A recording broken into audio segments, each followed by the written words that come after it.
कबायली इलाकों की खूबसूरती अनमोल है क्योंकि ये सारे इलाके अनडिस्कवर्ड हैं। तो कबायली इलाकों की खूबसूरती की बात आती है तो सबसे पहले वादी तीरा का जिक्र किया जाता है। तीरा 3 डिस्ट्रिक्ट में अलग अलग इलाकों का नाम है, लेकिन आज जिसकी बात मैं कर रहा हूँ यानी कि तीरा मैदान जो कि खैबर में आता है। वादी तीरा में आज का ये सफ़र हमारा फिरोज संगर पहाड़ की तरफ है, जिस तक बाग बाजार से तकरीबन 2 घंटे लगते हैं और हमने अपना सफ़र ज़ोहर की नमाज अदा करने के बाद शुरू किया। तीरा बाज़ार यानी कि बाग यहाँ पे जिसे कहा जाता है, इसकी बिल्कुल मशरक़ की तरफ पेशावर की तरफ एक पहाड़ नज़र आता है। एक ऊंचा पहाड़ है जिस पे मैं थोड़े से पिछली बार चढ़ा था आधे में, वहाँ से पूरा बाग नज़र आता था, लेकिन अब कहते हैं उससे आगे एक जगह आता है उसका नाम है फिरोज संगर, और थोड़ा सा उससे आगे आता है चरगोताड़ा उस जगह का नाम है। तो वहाँ पे जा रहे हैं, तो देखते हैं वहाँ से कैसा व्यू आता है। वो बता रहे हैं कि एक साइड पे जंगल का व्यू है, एक साइड पे गांव का व्यू है। तो एक्साइटमेंट बहुत ज़्यादा है मेरी है, लेकिन दिन रात हाइक कर कर के ना एनर्जी लेवल बंदे का डाउन हो जाता है। लेकिन ये व्यूज़ है ना, अभी हम बिल्कुल इनिशियली शुरू किया है।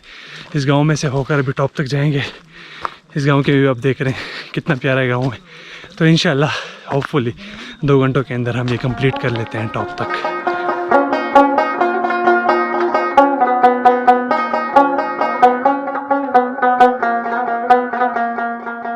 सयाहत में सबसे बड़ा किरदार अमन का होता है और दूसरा बड़ा किरदार वहाँ की रिहाइशों का होता है। चूँकि कबायली इलाकों में अमन आ चुका है और वहाँ के रिहाइशों का क्या कहना है, क्या वो सयाहों को कबूल करते हैं या नहीं, तो इस बात का जब मैंने एक रिहायशी से पूछा तो जवाब आप खुद भी सुन लें। थोड़ा सा हम चढ़ गए हैं, गांव क्रॉस करके इस हाइट पर आ गए। इतना खूबसूरत है ये देखें। साइड पे पूरे पहाड़ का व्यू आ रहा है, साइड पे पूरे बाग का यानी बाज़ार का व्यू आ रहा है, ये गांव का भी छोटा सा व्यू आ रहा है। तो हमारे जो होस्ट हैं हमारे मेज़बान ज़फ़र भाई, बताएं इस इलाके के बारे में थोड़ा सा। जी, ये तो बहुत खूबसूरत इलाका है। इसमें जो है ना वो सहूलियात बहुत कम है टूरिज़म के लिए। यहाँ जो के लोग तैयार हैं टूरिस्ट को एक्सेप्ट करने के लिए, बिल्कुल तैयार हैं, लेकिन इसकी जो एक सेफ्टी है इसको अलहदा तरीके से करने लेकिन हाँ वो बता रहे हैं ज़फ़र भाई कि असल में ना सहूलियात की कमी है टूरिस्ट के लिए, इस वजह से, वरना लोग वेलकम करने के लिए हमेशा से तैयार हैं। जब आप इस पहाड़ पर पहुंच जाते हैं तो मंजिल तक पहुंचने के लिए आपको इस पहाड़ की दूसरी जानब एक सुरंग से होकर जाना पड़ता है। और इस सुरंग की ख़ास बात यह है, यानी कि एक तारीख ये है कि ये सुरंग वादी तीरा के एक बुजुर्ग रिहायशी ने खुद अकेले सर पर पूरी सुरंग को खोदा था, जिनकी वजह से ये आसानी पैदा हुई। और जाने के लिए आपको इस टनल में से होके जाना पड़ेगा। पता नहीं मैं आपको नज़र भी आ रहा हूँ या नहीं। एक आदमी ने निकाला है। हाँ, एक आदमी नहीं है, पूरा टनल बनाया हुआ है। तो इसमें से क्रॉस करके गाय भैंसें वो भी इधर से क्रॉस होके जाती हैं। हम भी रास्ता है ना, शॉर्टकट है एक्चुअली। हम पूरा पहाड़ चढ़ के आते हैं या फिर इसी टनल के थ्रू आते हैं। मेरे ख्याल से काफ़ी शॉर्टकट है और बेहतरीन वो लोकेशन है। टनल क्रॉस करके आपको ये व्यू मिलता है, बेहतरीन व्यू मिलता है।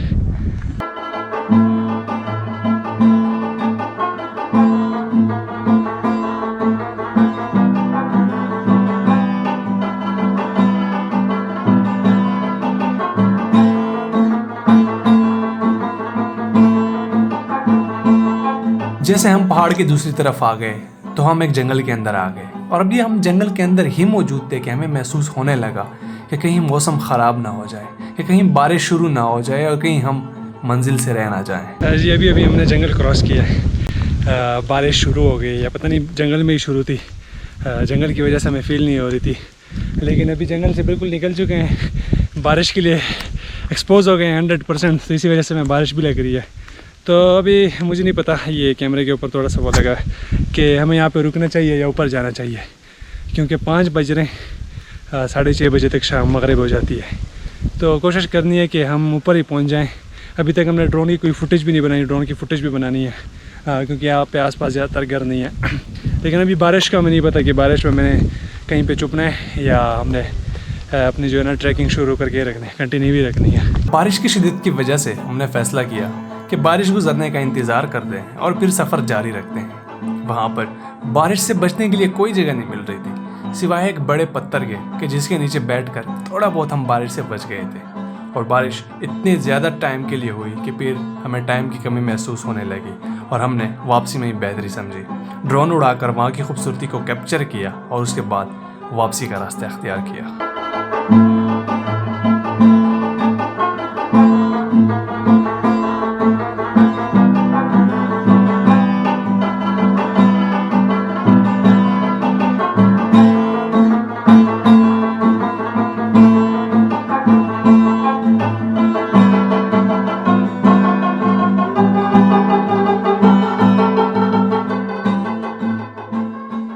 ऊपर ऐसी कोई जगह नहीं है जहाँ पे हम बैठ सकते हैं या बारिश से छुप सकते हैं। तो मैंने कहा ये बात आपकी बिल्कुल ठीक है, तो इसलिए हम अभी जंगल में आ गए हैं वापस। अब जहाँ जिस सुरंग से हम निकले थे उस जगह पर जाएंगे, वहाँ से कोशिश करेंगे अगर ऊपर जा सकते हैं। टाइम हम मिले क्योंकि टाइम भी काफ़ी लेट हो रहा है, 5:30 बज रहे हैं। अगर टाइम नहीं मिलता तो वहीं से दोबारा कुछ ना कुछ फुटेज बना लेंगे। टॉप की फुटेज तो मैंने बना ली है, टॉप से जो व्यू होता है आपने देख भी लिया होगा, बड़ा बेहतरीन किस्म का व्यू होता है। लेकिन अभी दोबारा बारिश से बचते हुए हम उस सुरंग तक जाते हैं क्योंकि आधा घंटा में यहाँ से उतरने में भी लगेगा। तो बारिश से बचनी है हर हाल में, बहुत सख्त बारिश होती है। कल मैंने यहाँ पे देखी है, बड़ी ज़बरदस्त किस्म की बारिश होती है।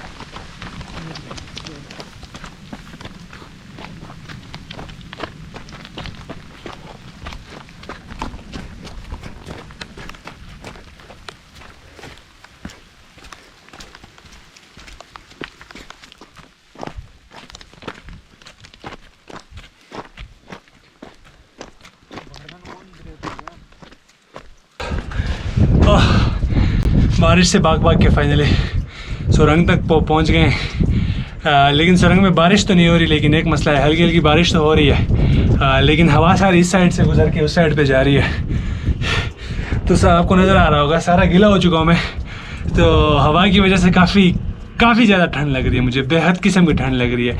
तो थोड़ा सा यहाँ पे वेट करेंगे जब तक कम्प्लीटली बारिश रुक नहीं जाती, क्योंकि बाग वो नीचे में बाज़ार, तो तकरीबन 25 मिनट हमें लग जाएंगे वहाँ से उतरने में। वो तो इतना बड़ा कोई इशू नहीं है, लेकिन फ़िलहाल और गीला होने से बचने के लिए यहाँ पे वेट करते हैं जब तक बारिश कम्प्लीटली रुक नहीं जाती।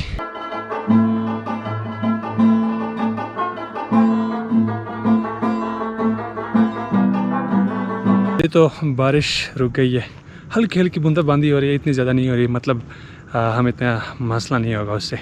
तो हम थोड़ी सी ऊपर टनल से ऊपर एक जगह थी, वहाँ तक आ गई, क्योंकि अब उस टॉप तक तो हम जा नहीं सकते, वहाँ पे काफ़ी टाइम लग जाएगा। आपने ड्रोन फुटेज में देख लिया होगा। तो यहाँ पे आगे इस जगह का नाम है ना 7 पत्थर पड़े हुए, 1 2 3 4 5 गिने नहीं है मैंने, 7 पत्थर ही हैं। यहाँ से नीचे बाज़ार का व्यू आ रहा है, इस साइड पे बाकी व्यू आ रहा है, और पीछे ये आपको कितना बेहतरीन लोकेशन है, कितना बेहतरीन लोकेशन है। आप खुद इमेजिन करें यहाँ पे टूरिस्ट के लिए कैंपिंग पॉट्स हो, कैंपिंग साइट हो, या छोटा सा बिल्कुल एक होटल वगैरह हो, ताकि जो टूरिस्ट आए यहाँ पे रहें। कितना प्राइम लोकेशन है, कितना बेहतरीन लोकेशन है होटलिंग के लिए, रहने के लिए। साथ में एक ढाबा हो तो यहाँ के लोगों का कारोबार कितना उससे बढ़ जाएगा, कारोबार के मौके फ़राहम हो जाएंगे। तो एक बेहतरीन आइडिया होगा अगर यहाँ पे गवर्नमेंट की तरफ से कैंपिंग पॉट्स बना दिए जाएँ, या अगर कोई लोकल इन्वेस्टर हैं यहाँ पे एक छोटा सा होटल बना लें तो काफ़ी बेहतर होगा यहाँ पे। तो यहाँ पे बैठ के हम ज़रा सा एंजॉय करेंगे और इस व्लॉग को यहाँ पे ख़त्म करते हैं। उम्मीद है आपको ये व्लॉग पसंद आ गया होगा। आपने अगर मुझे इंस्टाग्राम पे फॉलो नहीं किया, मुझे इंस्टाग्राम पे फॉलो कर लें। मिलते हैं एक नए एपिसोड में, तब तक के लिए खुदा हाफिज़।